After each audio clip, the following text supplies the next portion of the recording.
1월 27일 금요일 하나님께서 주시는 말씀은 사무엘상 3장 1절부터 14절까지입니다. 봉독하겠습니다. 아이 사무엘이 엘리 앞에서 여호와를 섬길 때에는 여호와의 말씀이 희귀하여 이상이 흔히 보이지 않았더라. 엘리의 눈이 점점 어두워가서 잘 보지 못하는 그때에 그가 자기 처소에 누웠고 하나님의 등불은 아직 꺼지지 아니하였으며 사무엘은 하나님의 궤에 있는 여호와의 전 안에 누웠더니 여호와께서 사무엘을 부르시는지라. 그가 대답하되 여기 있나이다 하고 엘리에게로 달려가서 이르되 당신이 나를 부르셨기로 내가 여기 있나이다 하니 그가 이르되 나는 부르지 아니하였으니 다시 누우라 하는지라. 그가 가서 누웠더니 여호와께서 다시 사무엘을 부르시는지라. 사무엘이 일어나 엘리에게로 가서 이르되 당신이 나를 부르셨기로 내가 여기 있나이다 하니 그가 대답하되 내 아들아 내가 부르지 아니하였으니 다시 누우라 하니라. 사무엘이 아직 여호와를 알지 못하고 여호와의 말씀도 아직 그에게 나타나지 아니한 때라. 여호와께서 세 번째 사무엘을 부르시는지라. 그가 일어나 엘리에게로 가서 이르되 당신이 나를 부르셨기로 내가 여기 있나이다 하니 엘리가 여호와께서 이 아이를 부르신 줄을 깨닫고 엘리가 사무엘에게 이르되 가서 누웠다가 그가 너를 부르시거든 네가 말하기를 여호와여 말씀하옵소서 주의 종이 듣겠나이다 하라 하니 이에 사무엘이 가서 자기 처소에 누우니라. 여호와께서 임하여 서서 전과 같이 사무엘아 사무엘아 부르시는지라. 사무엘이 이르되 말씀하옵소서 주의 종이 듣겠나이다 하니 여호와께서 사무엘에게 이르시되 보라 내가 이스라엘 중에 한 일을 행하리니 그것을 듣는 자마다 두 귀가 울리리라. 내가 엘리의 집에 대하여 말한 것을 처음부터 끝까지 그 날에 그에게 다 이루리라. 내가 그의 집을 영원토록 심판하겠다고 그에게 말한 것은 그가 아는 죄악 때문이니 이는 그가 자기의 아들들이 저주를 자청하되 금하지 아니하였음이니라. 그러므로 내가 엘리의 집에 대하여 맹세하기를 엘리 집의 죄악은 제물로나 예물로나 영원히 속죄함을 받지 못하리라 하였노라 하셨더라.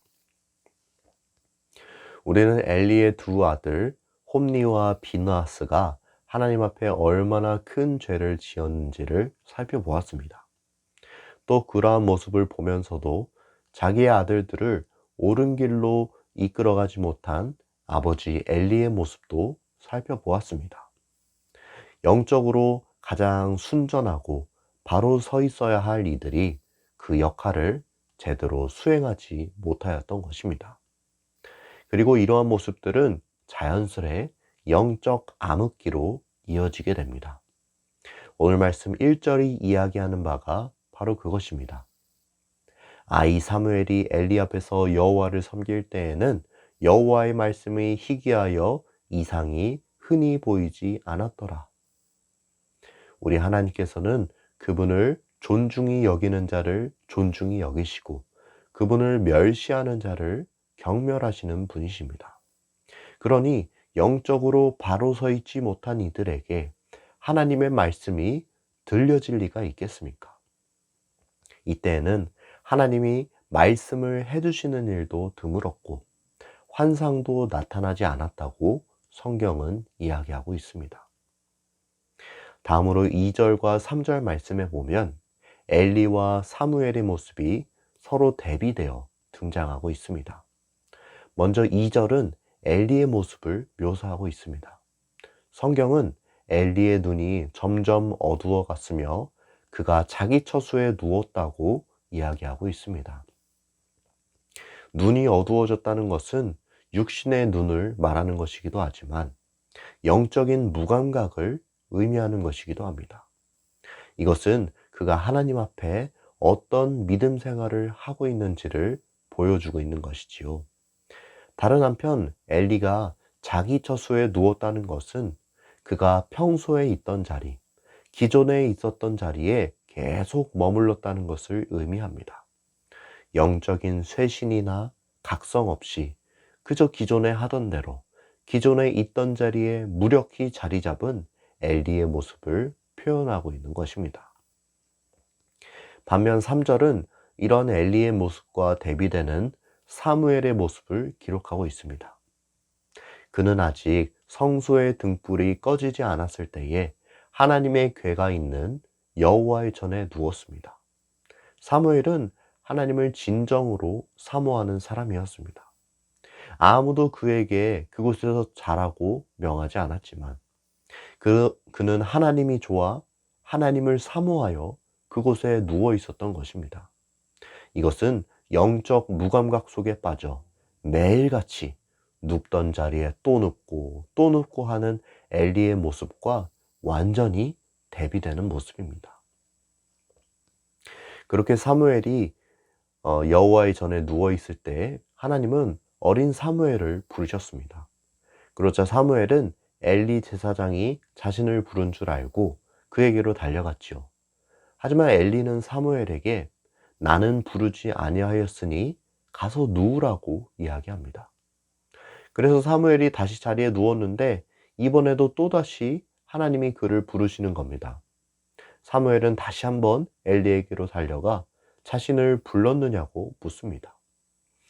당연히 엘리는 사무엘을 부르지 않았지요.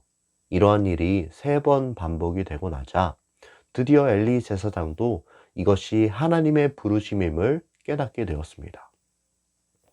그가 영적으로 둔한 상태였기에 이것을 재빨리 파악하지 못했던 것이지요. 그렇게 3번을 누웠다가 엘리에게로 갔다가 다시 누웠다가 한 내용이 4절부터 8절까지의 기록이 되어 있습니다. 그 중간 7절에 보면은 사무엘이 아직 여호와를 알지 못했다 라는 말씀이 기록되어 있는데 이것은 사무엘이 하나님에 대하여 지식적으로 알지 못했다는 것이 아니라 체험적으로 알지 못했다는 것을 의미합니다. 사무엘은 어려서부터 성전에서 봉사하며 하나님에 대한 지식적인 이해를 가지고 있었습니다. 하지만 하나님을 직접적으로 경험했던 적은 없었기에 그는 자신을 부르는 하나님의 음성을 알지 못했던 것입니다. 그렇게 하나님이 사무엘을 부르신다는 것을 엘리가 깨닫고 나자 그는 사무엘에게 이런 조언을 들려주었습니다. 9절 말씀입니다. 엘리가 사무엘에게 이르되 가서 누웠다가 그가 너를 부르시거든 내가 말하기를 여호와여 말씀하옵소서 주의 종이 듣겠나이다 하라 하니 이에 사무엘이 가서 자기 처소에 누우니라. 만일 누군가가 또 너를 부른다면 그때는 여호와여 말씀하옵소서 주의 종이 듣겠나이다 라고 대답하라는 것입니다. 그리고 이 말을 들은 사무엘은 자리에 가서 누웠고 하나님께서는 다시 한번 그를 부르셨습니다. 그러자 사무엘은 엘리가 일러주었던 대로 말씀하옵소서 주의 종이 듣겠나이다 라고 대답하였습니다. 그제서야 하나님은 사무엘에게 하나님의 뜻을 알려주셨습니다. 그것은 다름 아닌 엘리 가문에 내려질 심판의 메시지였습니다. 11절에 보면 하나님께서는 모든 사람이 두려워할 만한 일을 행하시겠다고 말씀하십니다. 그것은 바로 엘리의 집에 내려질 심판이었습니다. 엘리의 집이 심판을 받는 까닭은 그가 자기의 아들들이 범죄함에도 불구하고 이를 금하지 않았기 때문입니다. 이것은 하나님 보시기에 큰 죄악이었습니다. 그리고 하나님은 엘리의 집이 제물로나 예물로나 영원히 속죄함을 받지 못하리라는 아주 무섭고 떨리는 메시지를 사무엘에게 전해주십니다. 여기까지가 오늘 우리가 읽은 말씀의 내용입니다. 오늘 주시는 메시지입니다. 첫째, 하나님은 그분을 사모하는 자를 만나주신다. 앞에서도 언급하였지만 오늘 본문 2절과 3절 말씀은 서로 대비가 되는 말씀입니다. 먼저는 어둠과 밝음입니다. 엘리의 눈은 시간이 갈수록 점점 더 어두워 갑니다. 그의 영적인 무감각은 세월이 흘러갈수록 점점 더 심해집니다. 그런데 우리가 주목해야 할 점은 엘리의 눈은 점점 어두워만 가고 그의 영적인 무감각은 점점 더 심해져 갔지만 하나님의 등불은 여전히 불타고 있었다는 것입니다. 하나님의 임재는 여전히 그가 찾을 수 있는 곳에 있었습니다. 다만 하나님은 그분을 존중하고 그분을 소중히 여기고 그분을 사모하는 자들에게 자신을 나타내셨을 뿐입니다. 우리 하나님은 변치 않으시는 분이십니다. 영원하신 분이십니다. 하나님의 등불은 결코 꺼지거나 사라진 적이 없습니다. 이처럼 2절과 3절 앞부분에 빛과 어둠에 관한 대비가 등장하였다면 뒷부분에는 하나님을 사모하는 자와 그렇지 않은 자의 모습이 서로 대비됩니다.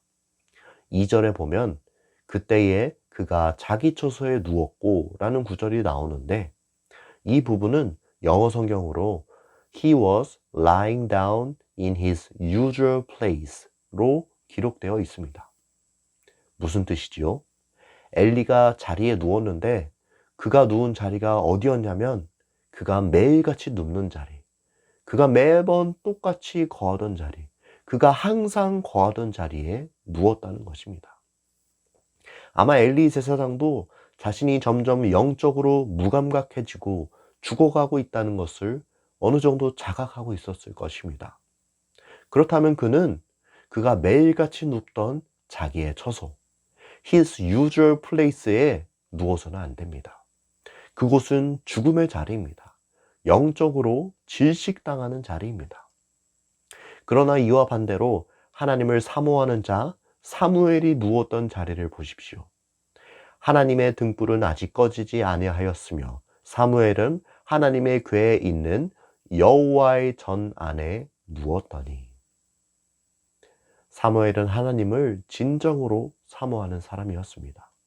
그는 아무런 용무가 없는 성소에서 아무도 그에게 시키지 않았음에도 불구하고 하나님을 찾아 하나님의 전 안에 누웠습니다. 그리고 하나님께서는 이처럼 하나님을 사모하는 그에게 나타나시고 그를 부르시며 그에게 사명을 주셨습니다. 그를 이스라엘의 제사장으로 들어 사용하십니다. 하나님의 말씀이 희귀한 것이 아닙니다. 하나님의 이상이 보이지 않는 것이 아닙니다. 우리 하나님은 여전히 살아계시며 여전히 말씀하시며 여전히 임재하십니다. 다만 그 하나님을 존중하고 사모하는 사람을 우리 하나님께서는 만나 주십니다. 그러니 여러분도 여러분이 매일 눕던 그 자리에서 벗어나 그 자리에서 일어나 하나님의 전으로 나아오십시오. 하나님을 사모하시고 하나님을 존중하십시오. 그러면 하나님께서 여러분을 만나 주실 것입니다. 둘째 주시는 메시지입니다. 하나님은 그분의 음성을 듣고자 하는 자에게 말씀하신다. 엘리 제사장이 비록 영적으로 둔감하고 비둔해져 있더라도 그가 사무엘에게 들려준 조언은 올바른 것이었습니다. 바로 하나님 앞에 말씀을 듣는 자세 말입니다. 9절에서 엘리가 사무엘에게 이야기하죠. 가서 누웠다가 그가 너를 부르시거든 내가 말하기를 여호와여 말씀하옵소서 주의 종이 듣겠나이다 하라. 여호와여 말씀하옵소서 주의 종이 듣겠나이다. 이것이 바로 우리가 하나님 앞에 하나님의 말씀을 듣는 자세입니다. 물론 주님께서는 우리가 별로 듣고 싶지 않은 말씀을 들려주실 수도 있습니다. 오늘 말씀에서도 하나님은 사무엘에게 나타나 너무나도 무서운 심판의 메시지를 전달해 주시지 않으셨습니까? 그럼에도 불구하고 우리가 주님의 음성을 받아들이는 자세는 말씀하소서 여호와여 주의 종이 듣겠나이다. 바로 이것입니다. 그렇지 않고 주님 한번 말씀은 해보세요. 제가 일단은 한번 들어볼게요. 아니면 하나님 아무리 그래도 이건 좀 아니지요. 그 말씀은 좀 심하신 것 같은데요. 이러한 태도로는 하나님의 음성을 들을 수 없습니다. 그래서 오늘 말씀도 우리에게 이렇게 이야기하지 않습니까? 여호와여 말씀하옵소서 주의 종이 듣겠나이다. 종은 주인의 음성에 100% 순종합니다.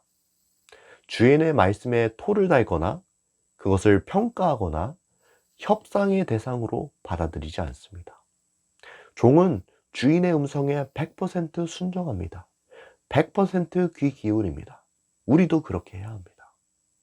우리도 그렇게 주의 음성을 들어야 합니다. 그리하여 주님의 음성을 듣는 종이 되어야 하겠습니다. 우리가 다 그렇게 될 수 있기를 간절히 소원합니다.